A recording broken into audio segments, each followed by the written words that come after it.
We are kicking off today with Smackdown as Kevin Owens was on the show, still fuming from his controversial defeat at Saturday night's main event. After that show, Owens attacked Cody Rhodes and has been carrying the Winged Eagle Championship ever since, declaring himself as the real WWE Champion.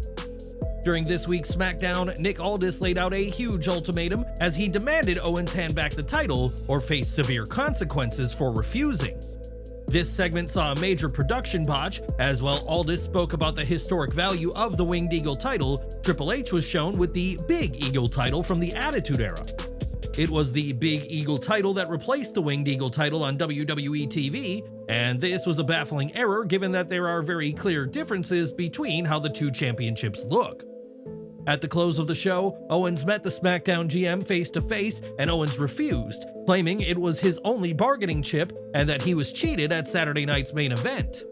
It was then that Aldis interjected, making clear that this wasn't a negotiation and that if Owens refused to hand over the gold, he'd never set foot in a WWE ring again.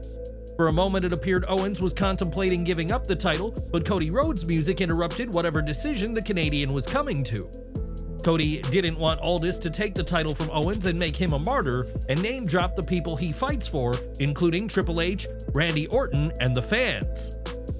Owens' attempt to mock Rhodes was quickly shut down by the champ, and teased a rematch with Owens where a referee can't stop what he has planned. Rhodes argued with Aldis off mic and was moving slowly, showing he's still hurt from the attack, and said that both titles should be hung above the ring. Rhodes challenged Owens to a ladder match, but Aldis encouraged the undisputed WWE Champion to reconsider for both the sake of the company and his health. After some back and forth, the match was made for the Royal Rumble, and when Rhodes rejected Owens' clearly a trap handshake, the Canadian pushed Aldis into Cody. From there, Owens attacked the neck of the American Nightmare, and while Aldis tried to cover Cody and protect the champ, Owens still got some serious shots in. SmackDown went off the air with Owens attacking Rhodes and declaring that he is the real WWE Champion, and now he has the chance to make that official at the Royal Rumble. Rhodes vs. Owens will make for an exciting ladder match at the Royal Rumble, but why exactly has WWE gone for this stipulation? Well, for one, the stipulation adds a fresh dynamic to this rivalry, which has already seen the pair do battle in traditional matches at Saturday night's main event and Bash in Berlin. Ladder matches are always fan favorites, and with two talented performers, this will certainly add a new layer of interest in this feud at WWE's first PLE of the new year. This stipulation also means neither man will have to take a pinfall loss at the Royal Rumble, which would otherwise hurt the momentum that both the champion and challenger are on. Instead, the winner will be whoever grabs both titles, giving fans what could be a nail-biting finish rather than merely a pinfall loss that'd hurt whoever took the defeat. But what do you think? Are you excited about this ladder match? Could Kevin Owens be the one to end Cody Rhodes' dominant reign as champion? Give your predictions in the comments.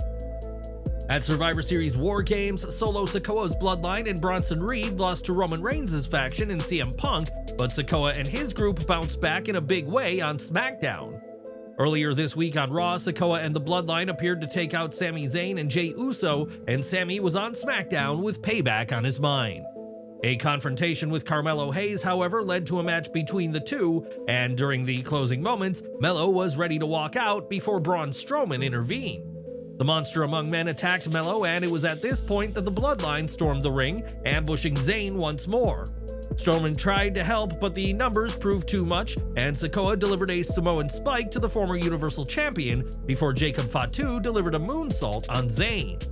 A second spike by Sikoa, this time on Zayn, ended the segment as both babyfaces were laid out and the Bloodline were once again standing tall.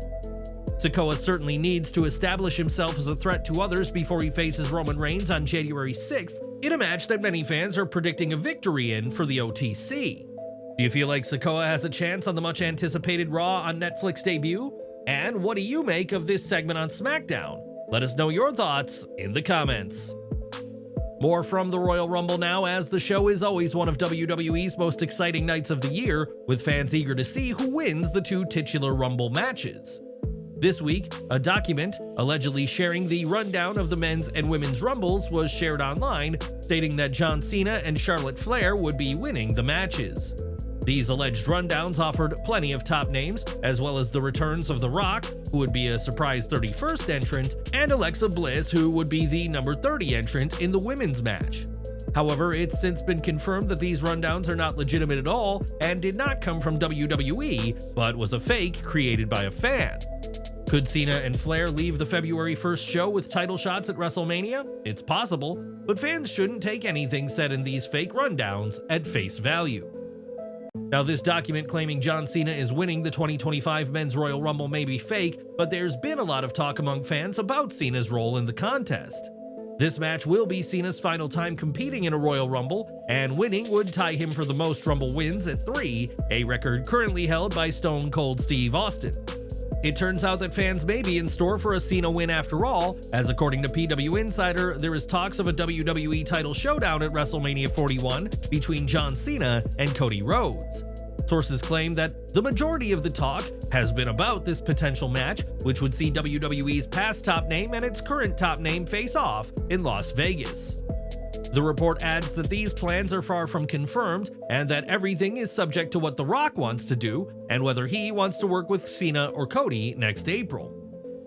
It's been reported that CM Punk vs. Roman Reigns has also been floated around in WWE, and if that match is set, it would give The Rock fewer options of talent to work with at WrestleMania. This report comes after rumors suggested that Cena vs. Logan Paul was in the works, but that no longer seems to be an option, leaving the Maverick in search of another opponent. Many fans want to see Cena become a 17-time WWE World Champion, and winning the Rumble and dethroning Cody at WrestleMania would certainly be an epic way for John to do just that. But what do you think? Should WWE book Cena vs. Rhodes at WrestleMania 41, or are there better dance partners for both men? Let us know your thoughts in the comments section. On January 6, WWE Raw will debut on Netflix with a huge show planned, including Roman Reigns vs. Solo Sikoa in tribal combat to determine the true tribal chief. The pair will do battle for the sacred Ula Fala, but recently it was reported that WWE were discussing introducing a tribal chief title belt to add another layer to this storyline. In an update, however, the Wrestling Observer newsletter reports that such a title is not happening, and that the pair will instead continue to feud over the Ula Fala. WWE has introduced plenty of titles and title designs in recent years, and fans had speculated that introducing this title was WWE's latest effort to create a title that can be sold online. This match will be Reigns' first match on a WWE TV show in over 2 years, and while the Ula Fala and the status as tribal chief will be on the line, don't expect to see a brand new title. Did you hope to see a Tribal Chief Championship introduced similar to The Rock's People's Championship? Or has WWE made the right call? Let us know down in the comments. Back to SmackDown, and in our first match of the night, Nia Jax, Tiffany Stratton, and Candice Lerae took on the trio of Bianca Belair, Naomi, and Bayley. Before the match even began, Jax played some mind games by accusing Belair of taking out Jade Cargill and demanding that the EST own up to what she'd allegedly done. Both teams were tied until Stratton forcibly tagged herself into the match after a string of tag-ins between Jax and Lerae left Miss Money in the Bank feeling left out. This tag wasn't spotted by the referee in what may have been a botch, and when Lerae went for a pin, the official counted, but Stratton hit a splash that Candice barely escaped. When Jax was down, Stratton once again appeared poised to cash in Money in the Bank, but Lerae prevented that and tagged herself back in before eating a pinfall from Naomi. Miscommunication and egos would ultimately cost the heels the match, and when do you expect the ongoing issues to ultimately boil over? Sound off down below. Before this match began, Cathy Kelley interviewed Bianca Belair and Naomi, and Belair spoke about the attack on Jade Cargill and suspected Jax, Stratton, and Lerae. When Belair said that she won't forget what happened to Jade though, Naomi looked seemingly concerned, with many fans believing that she was the one who took out the storm. Naomi has certainly gained a lot in Jade's absence, including a reign as WWE Women's Tag Team Champion. And do you think she's the attacker? Sound off down below. Backstage, Grayson Waller handed Nick Aldis an invoice for the damage Braun Strowman did to his Grayson Waller Effect set last week, totaling $50,000 in damages. This led to Waller's tag team partner Austin Theory facing Strowman on this week's SmackDown, and Theory looked especially impressive against his much bigger opponent. When Braun went to the top rope, Waller provided the distraction, allowing Theory the chance to get Braun on his shoulders, but the spot didn't go as planned as Braun fell off Theory. Strowman quickly recovered from this botched spot to get a slam on Theory and the win. And where do you see these three superstars going in 2025? Give your predictions in the comments. Now, 2024 has been a huge year for Jordynne Grace, who after winning the TNA Knockouts World title at Hard to Kill, made her WWE debut in this year's Women's Royal Rumble match. Grace later appeared in NXT, leaving fans hoping to see more of her in WWE, and with reports that her TNA contract is expiring, that may be the case very soon. According to Fightful Select's Sean Ross Sapp, Grace's final contracted TNA appearances will be during TNA Genesis weekend, scheduled to take place the weekend of January 19th. At the pay-per-view, Grace will face Tessa Blanchard in what will be a high-stakes farewell for the Juggernaut, who will promptly enter free agency shortly after. Sapp reported back in October that WWE has interest in Grace, and given this timeline, fans are hoping to see Grace as a surprise entrant in the Women's Royal Rumble on February 1st. This wouldn't be as a random one-off appearance, but as her official debut as a WWE superstar, kicking off an exciting new chapter in the future of the former Knockouts World Champion. Do you want to see Grace land in WWE after her TNA contract expires, or should she try elsewhere, like AEW perhaps? Let us know your thoughts and feedback down below. Over to AEW, and at tonight's World's End pay-per-view, fans will see the finals of the second ever Continental Classic, with one of 4 men set to leave the show with the gold. During a media call promoting AEW World's End, Tony Khan was asked about the possibility of a women's Continental Classic tournament next year, given the success of the men. Khan praised the work of AEW's women, adding that 2024 has seen some of their best women's matches, though acknowledged that the division has been hit by injuries. Once the roster is healthy, though, Khan shared his interest in hosting a Women's Continental Classic, calling the idea an exciting opportunity with a lot of potential.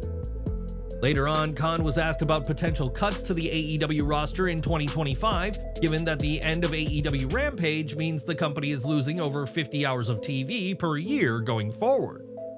Khan said it was a valid question, but couldn't give a definitive answer on how AEW will handle the change.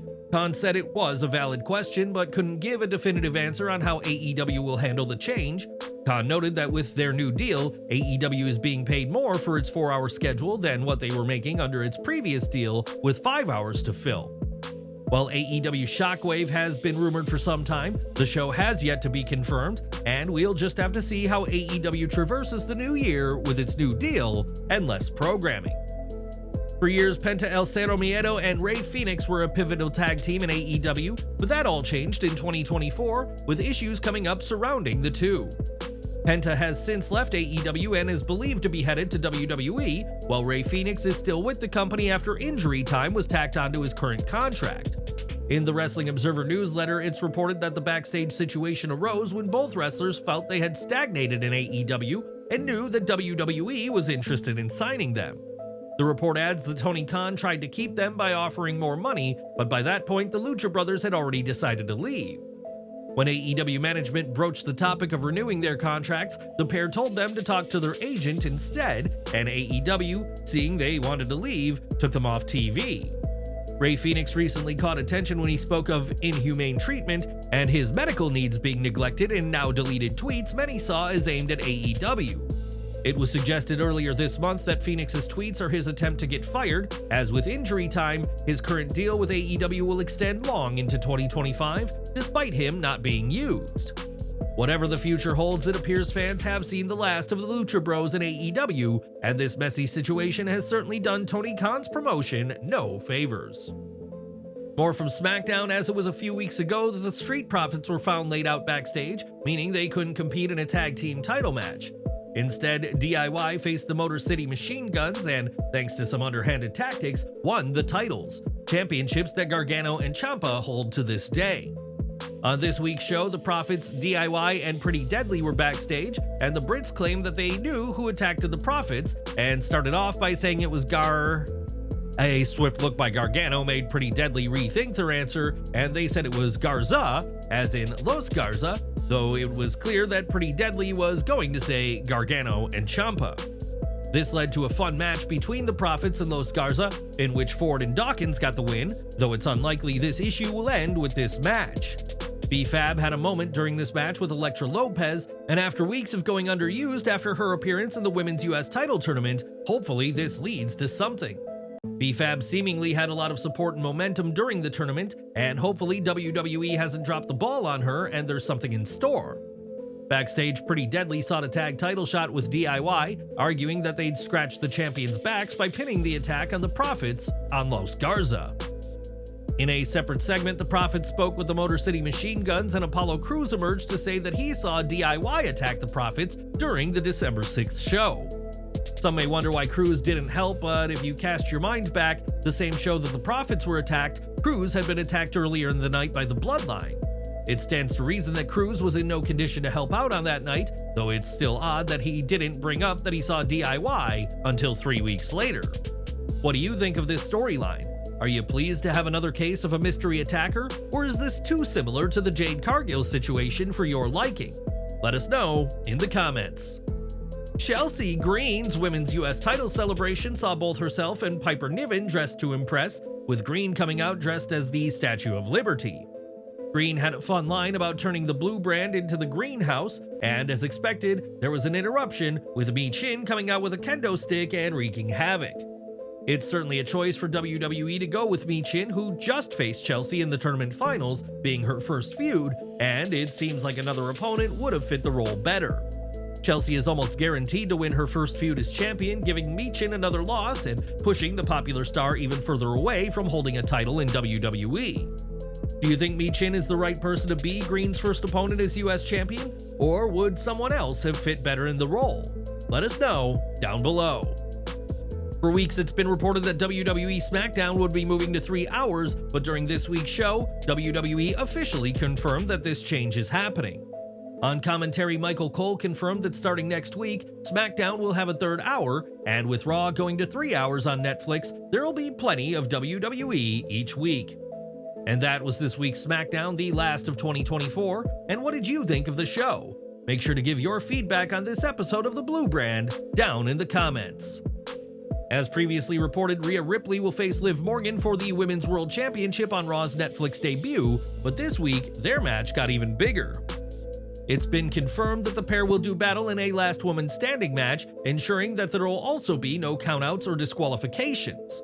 Morgan has continued to find ways to keep Ripley away from the title, and will that continue on Netflix, or will the new era of Raw kick off with Mommy standing tall? On Boxing Day, WWE returned to Madison Square Garden as is tradition, and during an 8-person tag match, Scarlett attempted a stink face on Nikki Cross.